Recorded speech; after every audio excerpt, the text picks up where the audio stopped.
IndigoAngel. This Lion's Gate, I'm going to take you straight into the heart of the Cat's Eye Nebula. For those of you who don't know, the Cat's Eye Nebula, it is a permanent fixture within the Draco constellation. Okay, so this here is an entire comprehensive map of all of the stars in the sky according to the equatorial plane. Okay, so I was looking for a map that would essentially be the most accurate map that I could find that would put the constellations on somewhat of a gridding system.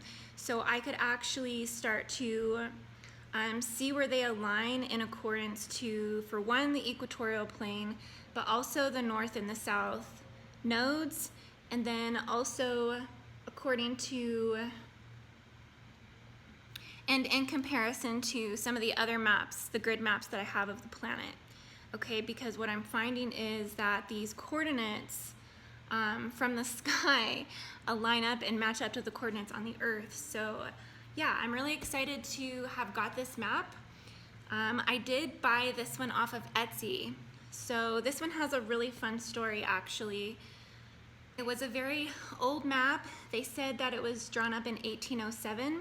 And what's interesting about it is they did put the comet of 1807 on here. So apparently there was a profound comet. I didn't look it up too much, but they put the path of its insertia on the map. And this line that you see here, the comet actually went through Deneb, and then it also went through Vega. And then it continued on down until it went through the scales of Libra. So I kind of found that interesting. Another way that you know that it is that old, they don't have Halley's comet on here. So I was looking for Halley's comet and it's not on here. So yes, at the time that they made this map, that comet must have been a big thing for them at that time. But essentially they pulled it from a mansion somewhere in Paris and they photocopied it for me. And now I had them send it to me. And the cool thing about this map, so if you decide to get on Etsy, I will leave a link in the description to the map if you want to purchase a map like this. But essentially, I had ordered it in white because I wanted to be able to make my own marks on it. As you can see, I've already colored a few things in with highlighter. I highlighted the equatorial plane because I felt that that was important for me to be able to see the dates and the months that are aligned up to the equatorial plane. And then also I highlighted in pink each of the fixed stars. And then it didn't have the pole star on it when I got it. So I went up here and I put the North Pole Star at the top according to its alignment with the Big Dipper. So it doesn't have the Little Dipper on here either. But it was really easy. I just took my ruler, which the North Pole was directly from the tip of the Big Dipper, and I just drew a line straight up so that way I could have a point of reference to where the North Pole star was. And then also I went ahead and added Thuban because we're going to be talking about Draco today. And I just basically drew a line from this constellation here, Serpentrip, or Septentrio. I'm not sure the name of that constellation, but essentially Thuban was directly here. Okay, so that way I could have a point of reference to what I was going to be talking about with Draco today. And then also I added the Cat's Eye Nebula because we're going to be talking about the Cat's Eye Nebula. So that essentially is right here within the head and the heart of Draco. Okay, so we're going to be talking about everything that I did highlight, and I think that this map's going to be really fun to keep track of because I'm going to kind of color things in as I go, and I'm sure by the time I'm done talking about as much as I possibly can on here, it's going to be pretty colored in and looking pretty fun. So hopefully y'all will be on that journey with me and discovering everything that's going to basically pop out on me on this map. But yes, but essentially I was looking for a map that was as close as I could find to the accuracy that would put the stars on some type of gridding system so I could actually see the alignment. So you can see at the top it has everything labeled vertically in Roman numerals, and then everything horizontally.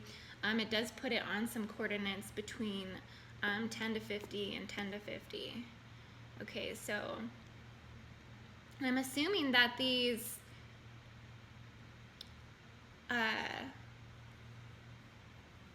decans, technically of like an axial tonal line is what it could be comparable to on my grid map, would be in alignment to what it is on the planet. Okay, so that's where a lot of my assumptions come from, is aligning up my gridding systems. Okay, so if you're wondering how I'm getting a lot of my information too as to coordinates on the planet, I'm aligning things up according to the grid lines and the axial tonal lines. So yes, if you're trying to follow along with a lot of the things that I'm talking about, getting the maps are helpful to know essentially what it is that I'm talking about. Okay guys, so welcome, and I just like to, like I said, welcome you to my Draconian collective message for the Lionsgate.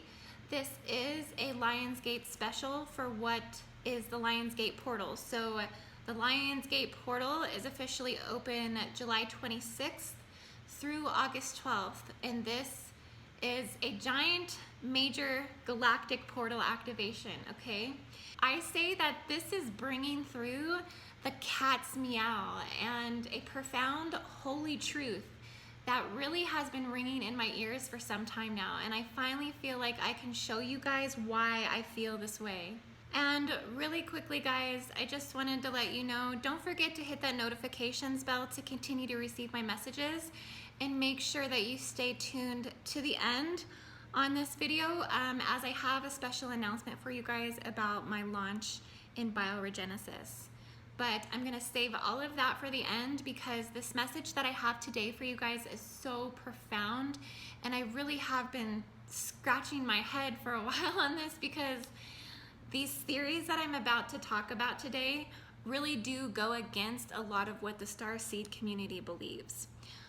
And so I've been hesitant to talk about a lot of this stuff. I know if you guys have been following me for a while, you'll know that I do typically just go off the deep end as far as the information that I present and the information that I provide to you guys. I really go down the rabbit holes, and I really present a lot of things that are not always in coherency to what the majority thinks and believes. So I'm kind of like a freedom fighter out here all on my own. I come into a lot of these perceptions and awarenesses, and I just deliver them the best that I can to you guys, as I feel that it's important to have new thinking. It's important to have new perceptions. It's important to be able to think outside the box and present new information. And that's really what I'm going to be doing today. You know, so like I said, I've been a little hesitant to talk about what I'm about to tell you guys today. I've just had way too much confirmation come through in the last few days, and it's just too clear that I need to tell you guys this. So I'm ready to be open about it, and I'm really ready to honestly write about it in my book. So for those of you who don't know, I am writing a methodology book on how to convert your starseed origins. I'm going to be teaching the methodology that I use to convert to starseed origins. So I'm really, really excited to get my book all wrapped up and get it going. So that's going to be the next project I am working on for you guys. Once you guys see how and why I perceive this, you're probably going to start questioning a lot of this too. When they said that the cat is the king of the jungle, I mean, they were not kidding. The cat, the feline, is the king of kings, especially in a predatorial sense, okay? Also in a very highly expanded state of enlightenment as well. Because even when you start to look at the positioning of the chart, okay, so we have the equatorial plane, we have the northern hemisphere, and the southern hemisphere. Essentially what I've been noticing is all of the constellations that are in a longitude in the higher parts of the northern plane, the northern pole, all of these essentially constellations are the ones that hold the spiritual power on the planet. And there's a lot of reason for that. And what I'm coming to see here is also the closer that the constellations are to ecliptic plane. Okay, so constellations like Hydra pretty much rides right underneath the southern hemisphere of the ecliptic plane, right in the center of basically the planet. Like Hydra is literally like, if we could take my other map and show you where this aligns on the planet, this is going to be like Egypt right here. Essentially everything that's along this equatorial plane is the closer that influence is going to be to the root, to the base, to the foundation of what humanity is, and the race genetic lineages and the soul genetic lineages. But like I said, the higher above the constellation is, the more of an advantage that it had for seeding, integration, dominion over the planet, etc. You know, all of that stuff. So the Lion's Gate portal is basically this massive portal bringing through cosmic energies from several celestial radial light sources. Okay, so it is accelerated through Sirius. Okay, so Sirius is over here. And Hydra. Okay, so it's kind of like, as the planet turns through the months, as the planet's turning, the sun is actually coming through from east to west, from north to south. So the path of the sun is coming this way.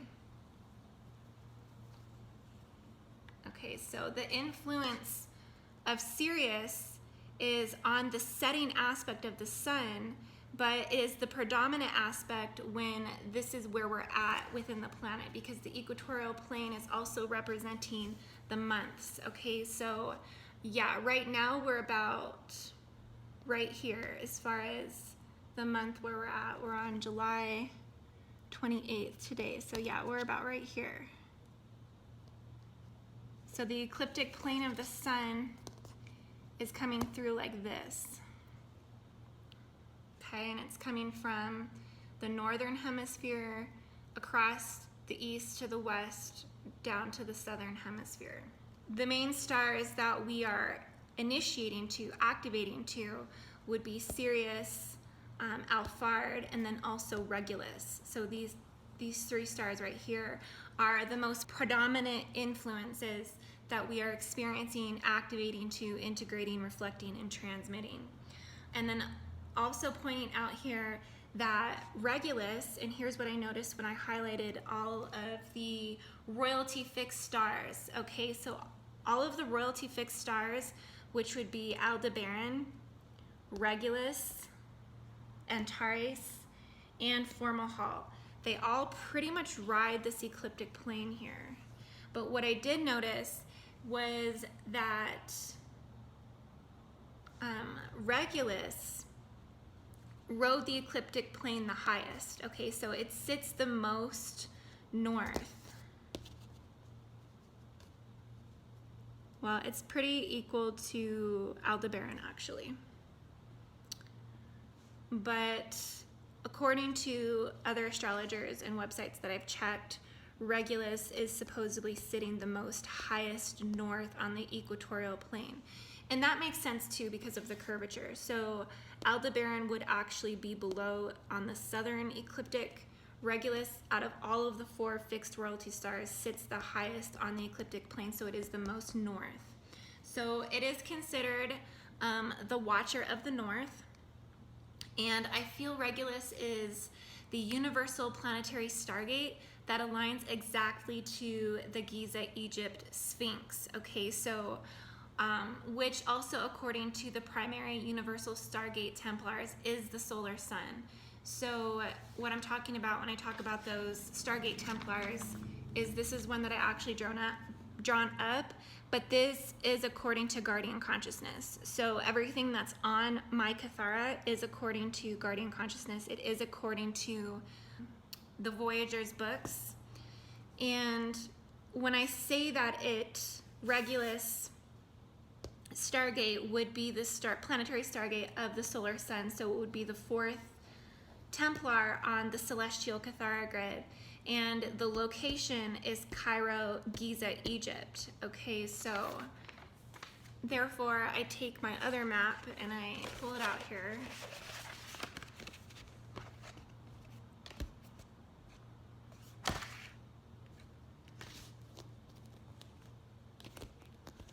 Okay, so that aligns to Giza, Egypt here. So these Stargate coordinates, Regulus Stargate coordinates, align to Giza, Egypt. So this is why the sun is the most activated through Regulus, why all Leos are ruled by the sun, and why the higher Christed Melchizedek entity is ruled at that 4th dimension. And Giza is our 4th dimensional planetary entrance gateway, and that's why this planetary location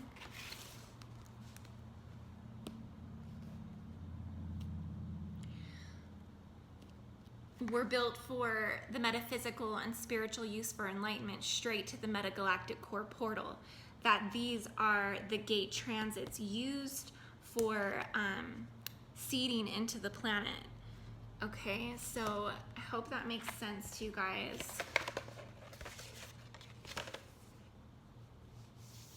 So I would say that Regulus and Giza, Egypt would be the true identity of the sun, just like Hydra, okay, I feel is the true identity of the earth. And what's even more interesting, to continue to prove my theory today that the Draconian Empire is actually feline, and is this incredible alignment that when the sun travels from northern hemisphere to southern hemisphere in its path, it trailblazes through Thuban. Okay, so the sun is actually coming from east to west, from northern to south.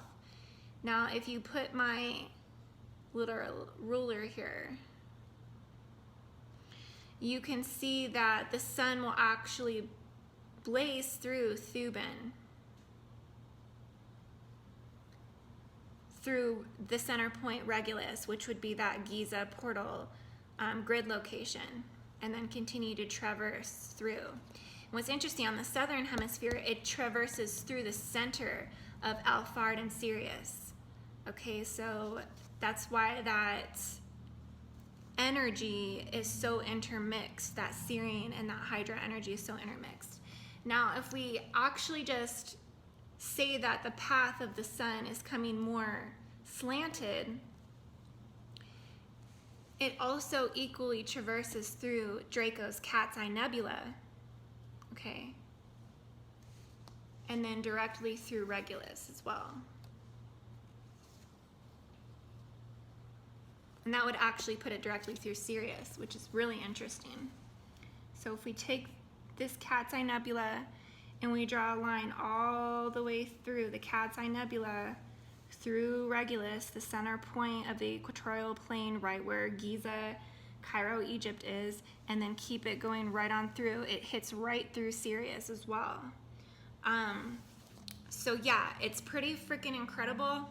And I never realized it, honestly, before I got this map, but I mean, it really ingeniously, the sun traverses through the Cat's Eye Nebula, right through Regulus, right through Sirius, activating all of the planetary grid sites that would be considered the capital of the world, the capital of the heart chakra, of the 4th dimensional planetary grid site. So it's kind of like Sirius and Alphard actually battle for that recognition on the planet, just because the sun probably so commonly traverses through both of those constellations.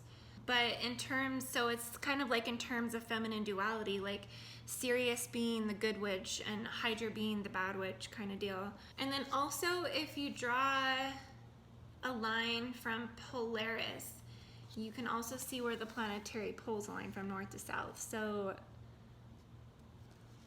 I just put the North Pole star on there as well and drew a line down just to see how it would look if you cut it right through the middle. Okay. I also just wanted to notate that Jupiter, the King of Kings, is highly exalted right now. So if you were to go out and look in the night sky, you can essentially spot Jupiter as the brightest planet visible. I also wanted to add about Regulus. I feel that all of these royalty fixed stars essentially bring through the royalty activations, as all the fixed stars of Persia activate those royalty Melchizedek grail lines. That seems to filter in the planet through different forms through the North Pole stars. So whenever the pole stars actually reigned as rulers for earthly seedings and root races, this is how I feel the energy comes through. It comes through the metagalactic core, so the metagalactic core would be up over here. It actually seeds into the planet, so whichever pole star. So at one point in time, Cygnus, Altair, Altair, Lyra, Cygnus, these all used to be pole stars, 5,000 years ago, 6,000 years ago, 7, all the way to 12,000 years ago. These all used to be pole stars at one point. And, as the precession of the equinoxes has changed, now Polaris, so you can see how much things have moved. They moved from over here all the way over here to the North Pole star. Once one of these stars reigns as the North Pole star, it essentially has the advantage in the seeding of consciousness through that center grid point, which I do believe is Regulus. And then we also have the Northern Hemisphere. So the Northern Hemisphere celestial influences are being activated by the Northern Cross. So this is the Northern Cross here. This is Cygnus. And then also Altair. Right here, the eagle. And profoundly by Vega. Okay, so this trinity of avian trinity here, which is the swan, the eagle, and the vulture. So you're gonna expect to see a lot of transmissions on YouTube right now regarding Armentania, Avian, and Vega, as the Lyran High Council, the Royal House of Vega, essentially is lit up, and it rules the most powerful stargates in the Universal Templar, or the individual and planetary Cathara grids that I just showed you. So if you need to catch up on Cathara grids, I'll leave a link at the top, okay? So why Draco, right? Why am I talking about Draco?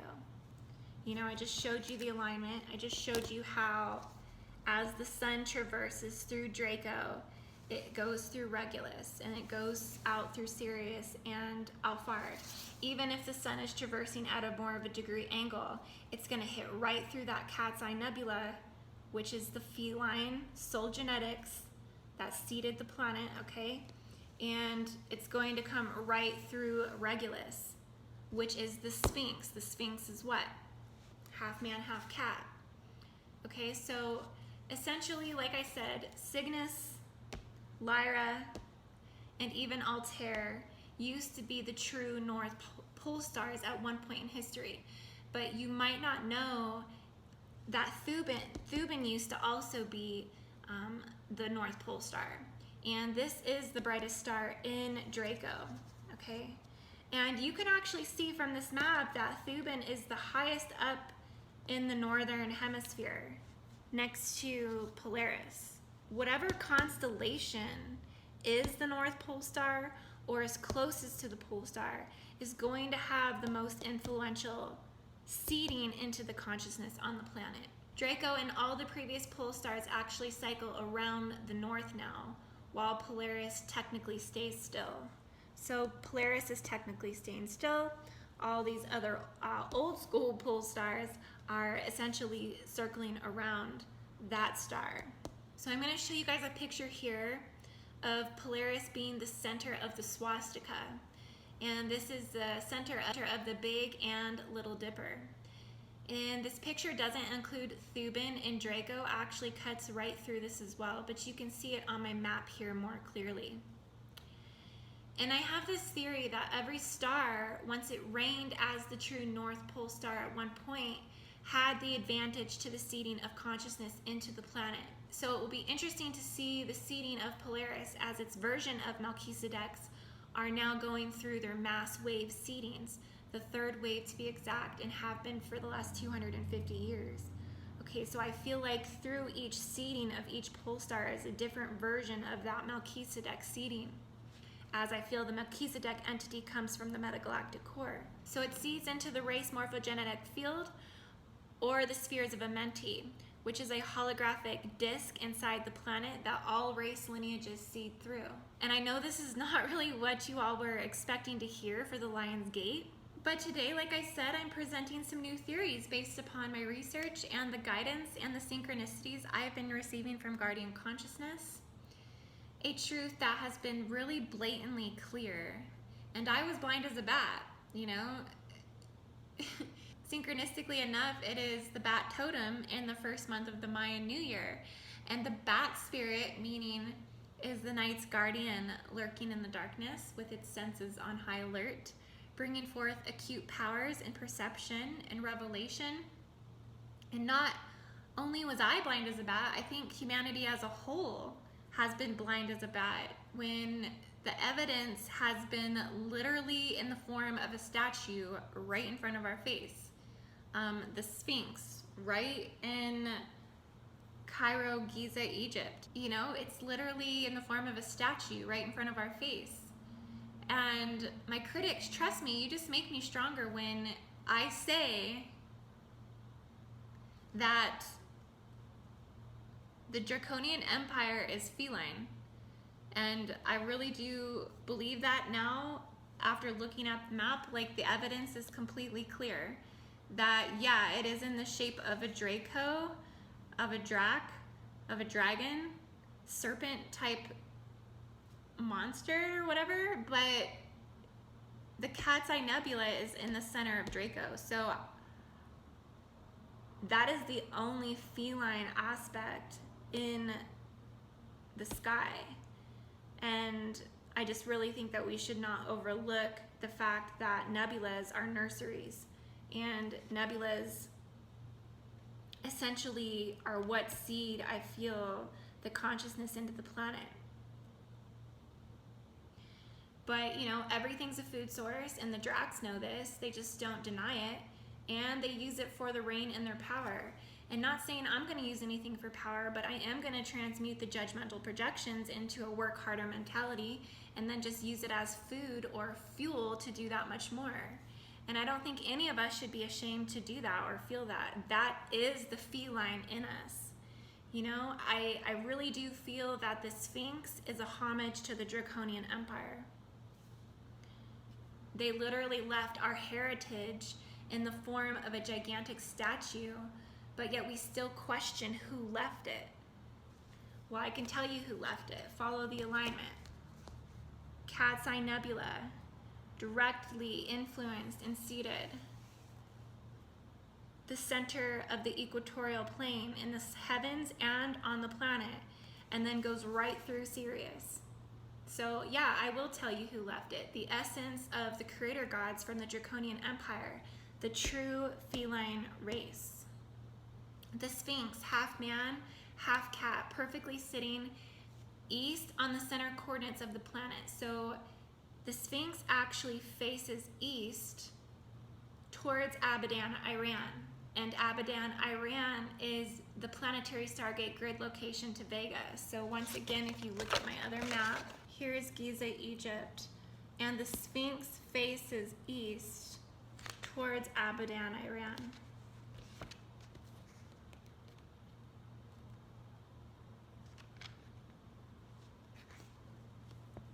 So yes, I am directly saying that the feline Draconian Empire statue faces this direction to say that they were the ones that seeded Lyra. So Lyra's true, pure, original form prior to Draconian infiltration was only avian. Okay, Lyra is a vulture.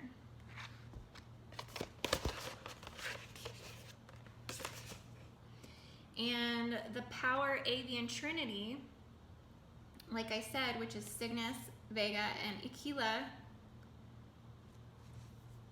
I feel are the true pole stars that seeded Göbekli Tepe, going back 12,000 years. So to learn more about the power avian trinity, please see the link above, as I did make a video for this as well. And I get into the grid locations of the Northern Cross in that video and how they match up to the center of the Pangea, or Earth's direct center, and align to the avian trinity, and how each one of these celestial influences actually hold pretty profound grid markers in the planet as well, that are putting the planet through major activations. So this would also mean sacred grid location site Giza would be the head of the Draconian Empire. So if you actually open the Voyager's book up to page 60 on the last sentence, it says, the first momentum to be created was the original Sphinx. Okay. So this is Regulus, would be that location of the Sphinx. Now I also want you guys to look at page 367 if you can. And it's called The Lamb, the Sphinx, and the Eagle, also in the Voyager's book. And it goes into the original Great Global APIN systems. So it goes into about the Emerald Covenant Eagle and the Great White Lion. The Great White Lion belonging to the Elohim, Christic, feline race, the heart located in Montessori, France. Okay, France was where I got my constellation map. But the heart is located in Montessori, France. Okay, so that would be here. This would be planetary gate 12. And it's the 12th gate according to the primary universal Stargate Templars. It is considered the throat from which the lion roared. Okay, so Stargate 11, Southern England, is the head looking west. So that would be here.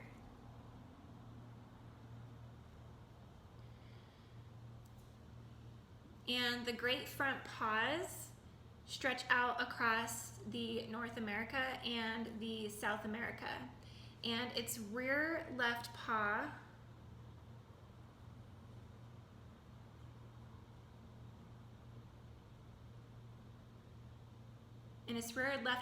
shrouds the continent of Africa, and the tail of the lion extended out through Australia, through Stargate 1, through Halley, Antarctica, the South Pole, and then curves back up inward to encompass the south portion of South America. So the Elohim Anuhazi installed the Great White Lion APIN systems on Earth in stages beginning just after the electric wars of 5.5 million years ago. So I feel that there is a malevolency and a benevolency to every Stargate system seeding, and I feel that the feline race is a true Draconian origin. Yes, there is a malevolent Draconian species responsible for the dark sun agendas and Aryan Stargate infiltration, the Illuminati, but you have to realize, Draco has the advantage due to its positioning to the metagalactic core. So Draco exists and has infiltrated every Stargate system seeding, including Lyra Aramentania, and is intermixed as the original seeding, the original anchoring rod, the original stabilization grid, okay, is the feline. network, which I do feel is draconian, and carries the 4 faces of man.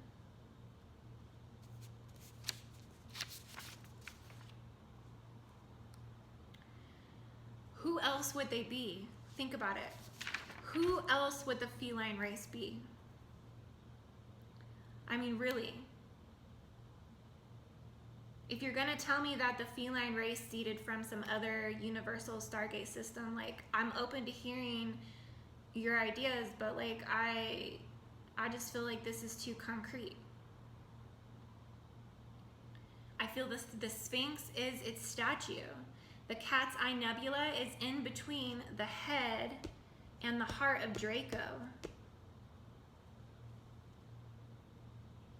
Not the tail, okay?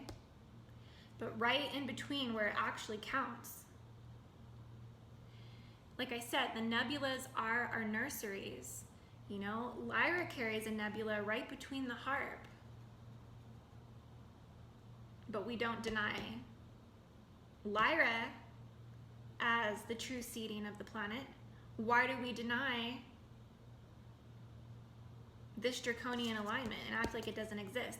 Act like the feline race comes from Lyra when the actual nursery comes from Draco. So our 2 nursery seedings are feline and avian soul genetics, the true original creators of these great global APIN systems. So, and I'm not saying that this isn't Lyran, that this isn't from Vega, because it is. I'm saying that I think that this was the original. I think that the feline seeded the avian. I've always been drawn and kind of allured to the Sphinx statue in some way, you know, like I would, you know, like a black cat, kind of mysterious and just wanting to know more. You know, the way that a black cat would make you feel is exactly how you feel when you look into the eyes of someone who has heavy draconian markers. That's one thing that I really notice about those who carry a lot of Draco in their starseed origin chart, is that they have this presence that is so alluring and mysterious, and just how I feel when I look into a cat's eyes. You know, Draco is the most beautiful part of the galaxy. It contains the most unique gems of our galactic heritage. There are reasons why we are blindsided and why we are redirected through the black smoke of the Drac reptilians and pots to piss in of negative thick walls of don't look over here, you know? Yeah, don't look over here because we hold all the beauty. We hold all the riches. We hold all that the galaxy has to offer, and we don't want you to know about it, okay? This is like the most beautiful part of the galaxy. I don't know if any of you have had time to look, you know, at some of the actual pictures of the structures in this part of the galaxy, but it is so freaking alluring and so freaking beautiful. Essentially, they're in the supreme position where they actually hold the gateway. They hold they're the gatekeepers to the galactic core. And the galactic center is a doorway to the greater prime creators of our entire multi-universal system. And the feline race holds that key, holds the true heart of the higher entity Melchizedek that's been seeding the planet for the last 3 waves through specific stargates who have chose to host the consciousness. You know, just like I said, just look at the stunning beauty and precise architecture of the Spindle Galaxy. Look at the rare poise and marvelous depth of the Cat's Eye Nebula. Draco holds the wealth and the beauty of our metagalactic core. And this has been ringing through my body for the last 6 months, when the Queen and the Princess of Draco themselves literally came to my front door in an undeniable way, in a way that I could not say no to this connection, to show me, to see what these truths are.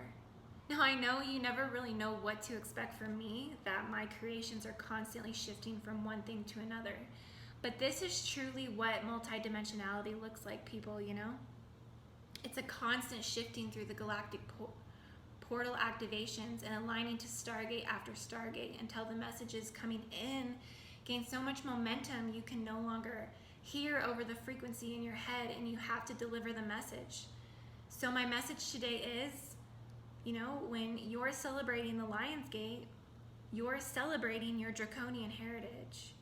And it's kind of the sheep in the wolf's clothing. That's how I feel. That's exactly what I feel like the 4th of July is. It's the sheep in the wolf's clothing. That, like, people think they're celebrating one thing, but they're actually really celebrating something completely different. And I don't think that this is malevolent. I feel that it is benevolent. I think that the malevolent Dracs, the true feline heritage, carry the priesthood of the entity Melchizedek, Elohim, Leonin, Christos founder races. Okay? So here's another insert from the Voyagers, page 369. It says, "Sad, isn't it? Here humanity was led to believe that the statement of when the lion lies down with the lamb represented a time when peace and love and the end of fighting would come between the aggressive and the passive, and we'd all enter into the kingdom of heaven joyously together. This example illustrates beautifully the cruel sense of humor, manipulative soothsaying, and outright deception offered to us by the fallen angelic Anunnaki Elohim Jehovian collective. What the Jehovian Anunnaki and the other fallen angelic collectives did not anticipate was the heart of the lion would begin beating with a 12-code pulse at the January 1st, 2000 commencement of the present SAC. This is precisely what has occurred due to continuing Elohim, Seraphi, Seraphim crisis intervention efforts in the contemporary drama.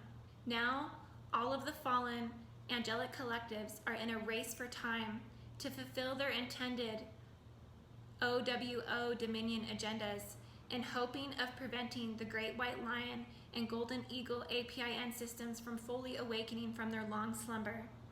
If the Great White Lion and its Golden Eagle companion awaken, the numerous APIN systems belonging to the fallen angelic races will be progressively healed and recoded to a natural Christic D12 12-code pulse.